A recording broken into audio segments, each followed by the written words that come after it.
But before that, we want to use this opportunity, of course, to clarify and put into perspective. And some of you have been asking the players the questions around supporters' protest or march or conduct.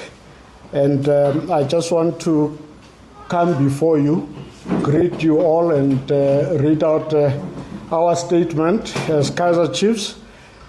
We value our supporters deeply and recognize their passion for the club over the last 56 years. And I think, Karabo, you referred to our history, which we appreciate that you're following on that. And we'd like to acknowledge the recent performances on the pitch have been challenging, and it goes without saying. And there's the questions that you've been posing to the players as well.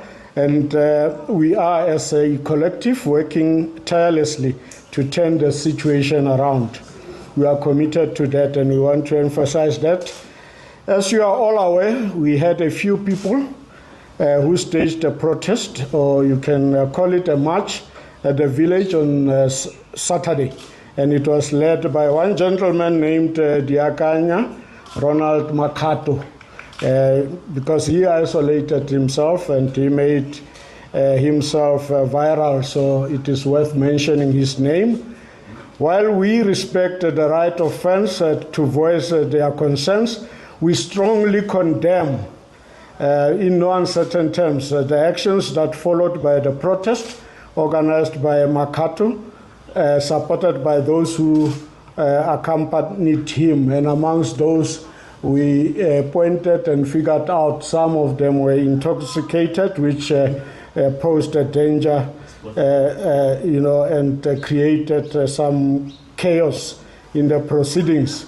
Threats of violence and ultimatums directed at the club through various interviews conducted by Makato after the protest are unacceptable and will not be tolerated. They are not chiefs, and if you go to our website, you will see exactly what the meaning of supporting chiefs is.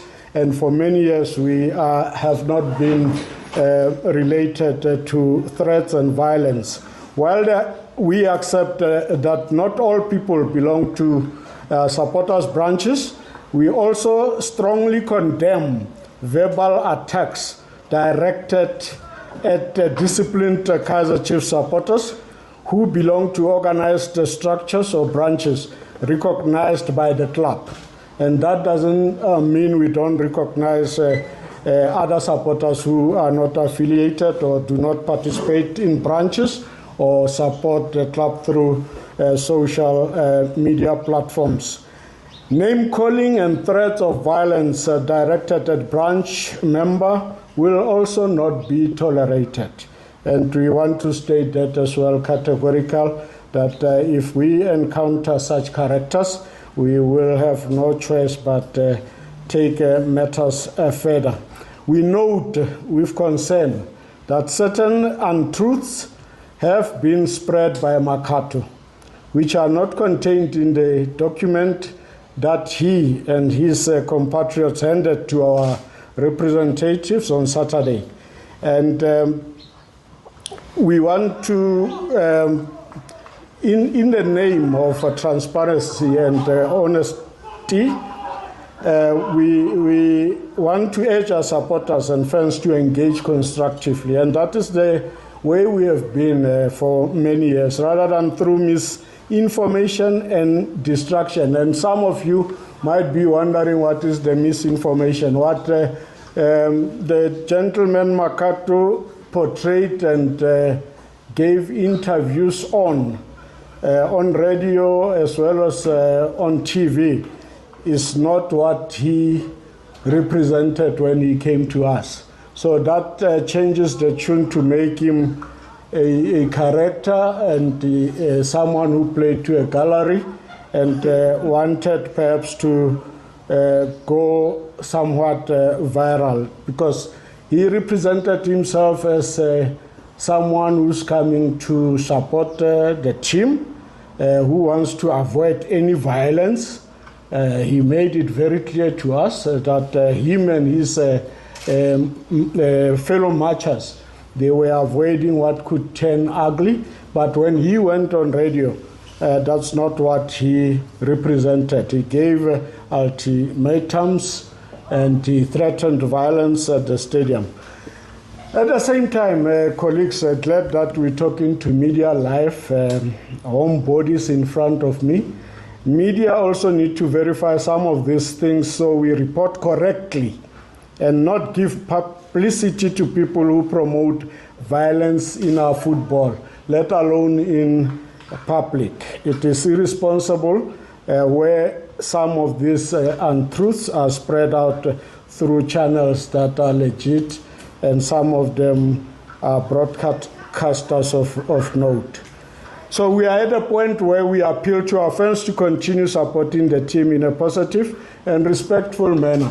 Look, in the past few seasons, including this particular season, cameramen are here, videographers are here. Pictures don't lie. We've been commanding a good support. Our supporters have voted with their heart and monies to show their support to what we are doing as the club and to support the team. So we want to continue with that. Unity between the club and its supporters is essential for achieving the success this season and beyond, as we have been successful in the past history of 56 years. That is very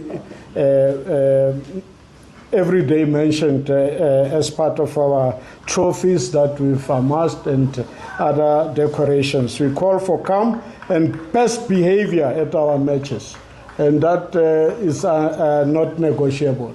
We call for calm and behavior will be standard as we have been doing in the past. We want to go on also to inform the public and also those that are planning to cause violence at the stadium that we have handed over the interviews that Makato has done to the police so he can account should there be any act of violence and destructive behavior. We hope this can be dealt with accordingly. Together with the police, we will ensure that wrongdoers or those who come with bad intentions of causing violence at games where there are women and children and other vulnerable groups face the full might of the law. And that is one that we want to also emphasize so that it shouldn't be that we didn't tell you. The club remains committed to improving results on the pitch, and that is what we've been doing, save for the past 3 weeks that has not worked on our favor. Commitment is still there, and we are focused. Make no mistake, Durban City is coming to a Kaizer Chiefs that is focused. Our supporters, the preparations that we've made for the match is for a club that is focused to present a product that will represent South African football very well, as we've always done in the past. We're working harder than ever before, ensuring that our supporters can be proud of our performances. It ends there. It's a statement. Unfortunately, we will not do any questions and answer on it, but it will be a matter that is ongoing. But in essence, no protest will be allowed anymore to avoid us coming to have this kind of press conferences. We are in football, we are in entertainment. We look forward to people to come on Sunday to stadium to watch football, not be worried about someone threatening violence or any other supporters. Thank you very much.